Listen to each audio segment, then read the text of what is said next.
নমস্কাৰ বন্ধু বান্ধৱীসকল, আপোনালোকক আমাৰ অন্য এটি নতুন ভিডিঅ'লৈ স্বাগতম জনাইছোঁ।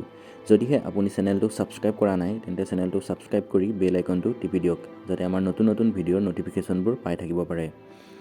আমি স্কুলত সৰুতে সকলোৱে পঢ়িছিলোঁ যে মহাকাশলৈ যোৱা প্ৰথমটো প্ৰাণী আছিল এজনী কুকুৰ, লাইকা নামৰ। আমি জানোনে বাৰু যে সেই লাইকা নামৰ কুকুৰজনী কি হৈছিলগৈ পিছলৈ? আজি সেই লাইকা নামৰ কুকুৰজনীৰ কাহিনীৰে এই ভিডিঅ'টো আৰম্ভ কৰিবলৈ ওলাইছোঁ।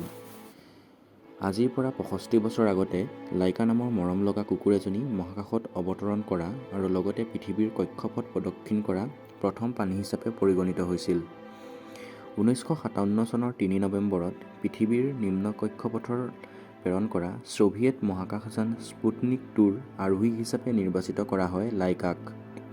কিন্তু পৰিতাপৰ বিষয় এয়া যে অকলশৰীয়া হৈ ভয় আৰু যন্ত্ৰণা ছটফটাই মহাকাশতেই তাইৰ মৃত্যু ঘটিছিল। মস্কোৰ ৰাজপথৰ পৰা অনা এগৰাকী বিপথগামী মংগ্ৰেল আছিল লাইকা। তাইৰ সৰু আকাৰ উজ্জ্বল কোটৰ বাবে তাইক নিৰ্বাচিত কৰা হৈছিল। কক্ষপথলৈ ঠেলি দিয়াৰ 5 ঘণ্টাৰ পাছতেই তাইৰ মৃত্যু হৈছিল। কিন্তু 40 বছৰতকৈ অধিক সময় ধৰি এই সত্যটো ঢাকি ৰখা হৈছিল আৰু বিষয়াসকলে টেক-অফৰ পিছত বহুদিন ধৰি জীয়াই থকা বুলি ভুৱা দাবী কৰিছিল। যেতিয়া বিজ্ঞানীসকলে তাইক নিৰ্বাচন কৰিছিল আৰু মহাকাশত পঠিয়াবৰ বাবে যো-জা কৰি থকা হৈছিল, ছোভিয়েটিয়ানসকলে তেতিয়াই ইয়াৰ বিৰোধিতা কৰিছিল আৰু উপলব্ধি কৰিছিল যে তাই আৰু কেতিয়াও সুকলমে পৃথিৱীলৈ উভতি নাহে। জানিছিল যে পৰীক্ষাটোত তাইৰ মৃত্যু হ'ব। কক্ষপথলৈ নিক্ষেপ কৰা প্ৰথমটো প্ৰাণী লাইকাৰ মহাকাশযানখন অতি ক্ষুদ্ৰ আছিল। সেয়েহে তাত অতিমাত্ৰা উত্তাপৰ সৃষ্টি হৈছিল। অতিপাত গৰম, তীব্ৰ বিষ, ভয় আৰু আতংকৰ ফলত তাইৰ মৃত্যু হৈছিল।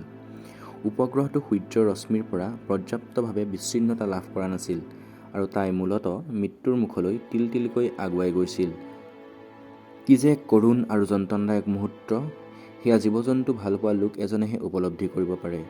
এই ঘটনাটি পাৰ হৈ যোৱাৰ পিছত বিজ্ঞানীসকলৰ অকপট স্বীকাৰোক্তি আছিল যে যিমান সময় পাৰ হৈ যায় সিমানেই আমি ইয়াৰ বাবে দুখ পাইছোঁ। কিন্তু এয়া জানো উচিত আছিল? লাইকাৰ লগত এইটো কৰা জানো উচিত আছিল? মনত ৰাখিব, লাইকা মাথো এটি নাম আজিৰ দিনত। প্ৰতি বছৰে বিশ্বজুৰি বিজ্ঞানৰ পৰীক্ষা-নিৰীক্ষাৰ বাবে অপ্ৰয়োজনীয়ভাৱে বলিদান কৰা হয় আন 11.5 কোটি প্ৰাণী। পৃথিৱীখন যেন এক অকল মানুহৰহে বসতিস্থল, আন জীৱ-জন্তুবোৰৰ জীয়াই থকাৰ অধিকাৰ নাই। গতিকে বন্ধুসকল, আপোনালোকে গম পাইছিল যে লাইকা নামৰ কুকুৰজনীৰ কি হৈছিল। যদিহে আপোনালোকে ভিডিঅ'টো চাই ভাল পালে তেন্তে এটা লাইক কৰি দিব আৰু কমেণ্টত আপোনাৰ বিভিন্ন উপদেশ পৰামৰ্শবোৰ জনাবলৈও নাপাহৰিব। ধন্যবাদ। জয় আই অসম।